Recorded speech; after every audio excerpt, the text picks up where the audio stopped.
travel sampai bagaimana pelaksanaannya ibadah haji dan umroh berdasarkan pengalaman penulis. Banyak biro dan agen perjalanan yang bisa Anda pilih sesuai kebutuhan. Biasanya agen perjalanan akan menawarkan harga sesuai dengan fasilitas atau paket dengan jangka waktu yang kita pilih juga. Pilihlah agen perjalanan yang berpengalaman dan bereputasi baik. Sangat disarankan untuk bertanya pada rekan atau kerabat yang telah menggunakan jasa sebuah agen perjalanan. Carilah informasi sebanyak mungkin mengenai paket perjalanan haji dan umroh ini. 3-5 agen perjalanan sudah cukup memberikan gambaran mana yang akan Anda pilih sesuai kebutuhan. Persiapkanlah mental spiritual yang kuat dengan keikhlasan dan kepasrahan yang tinggi kepada Allah, serta bertaubatlah kepadanya dengan memperbanyak zikir, memohon petunjuk dan bimbingannya. Perbanyaklah bacaan dan doa-doa mengenai ibadah haji untuk menambah wawasan, juga banyak bertanya kepada sanak saudara atau kerabat yang telah berhaji dan berpengalaman, sehingga Anda mendapatkan informasi yang jelas dan menambah kekuatan niat haji hanya semata-mata karena Allah Subhanahu wa Ta'ala. Untuk persiapan material, siapkanlah bekal secukupnya selama dalam perjalanan. Bawalah mata uang real yang sudah ditukarkan di tanah air. Paling tidak, bawalah uang pecahan real, di mana sewaktu-waktu pada saat mendarat di Arab Saudi, kita akan membutuhkannya.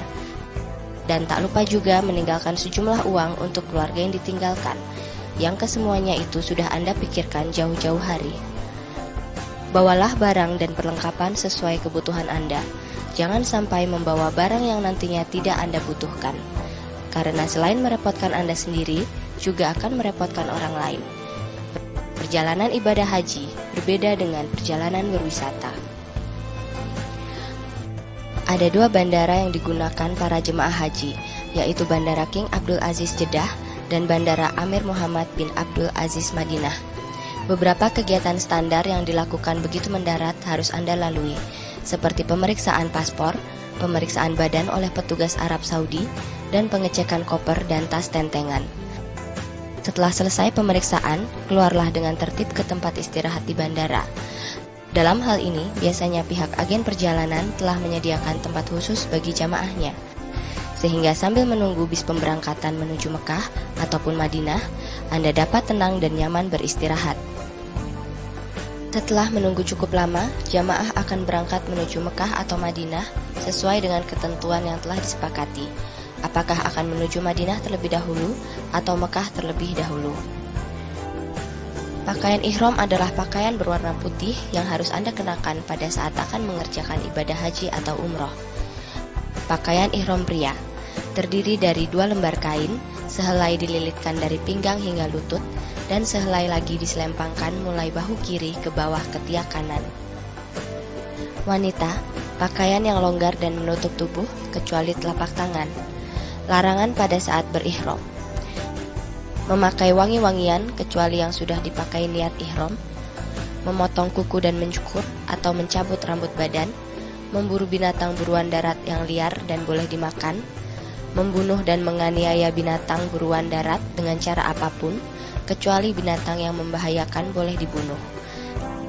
Nikah, menikahkan atau meminang wanita untuk dinikahi atau dinikahkan. Bercumbu atau berhubungan suami istri. Mencaci, bertengkar, atau mengucapkan kata kotor.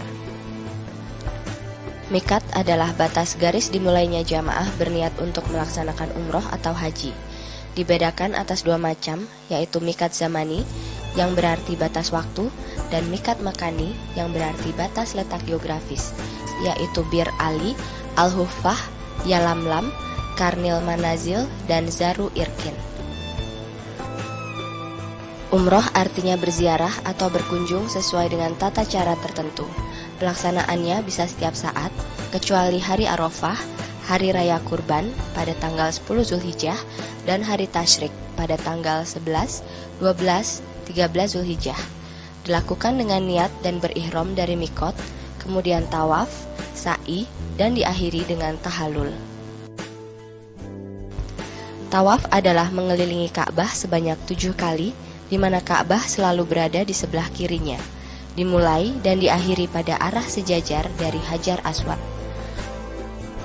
Sa'i adalah berjalan dari Bukit Safa ke Bukit Marwah dan sebaliknya sebanyak 7 kali yang dimulai dari Bukit Safa dan berakhir di Bukit Marwah. Tahallul adalah keadaan seseorang yang telah dihalalkan melakukan perbuatan yang sebelumnya dilarang selama berihram, ditandai dengan mencukur 3 helai rambut. Umroh wajib adalah umroh yang harus dilakukan pada saat pertama kalinya, yang merupakan salah satu kesatuan dengan pelaksanaan ibadah haji. Umroh sunat adalah umroh yang bisa dilakukan kapan saja, baik sebelum ataupun sesudah pelaksanaan ibadah haji. Perbedaan umroh dan haji terletak dalam pelaksanaan dan waktunya. Persamaan keduanya harus berihram, tawaf, sa'i, dan tahallul.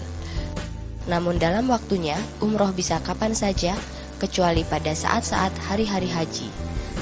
Sedangkan haji hanya dapat dilaksanakan pada waktu 9, 10, 11, 12, dan 13 Zulhijjah. Kemudian ditambah dengan pelaksanaan wukuf, mabit, dan melempar jumroh. Ibadah haji adalah berkunjung ke Baitullah, Ka'bah, untuk melakukan amalan antara lain wukuf, sa'i, tahallul, mabit, lontar jamrah, dan amalan lainnya pada masa tertentu, demi memenuhi panggilan Allah Subhanahu wa Ta'ala dan mengharap ridhonya. Dalam pelaksanaan ibadah haji, maka rukun haji dan wajib haji harus dilaksanakan dan dipahami. Jika salah satu tidak dilaksanakan, bisa tidak sah hajinya. Rukun haji adalah 1. Ihram atau niat. 2. Wukuf di Arafah. 3. Tawaf ifadah.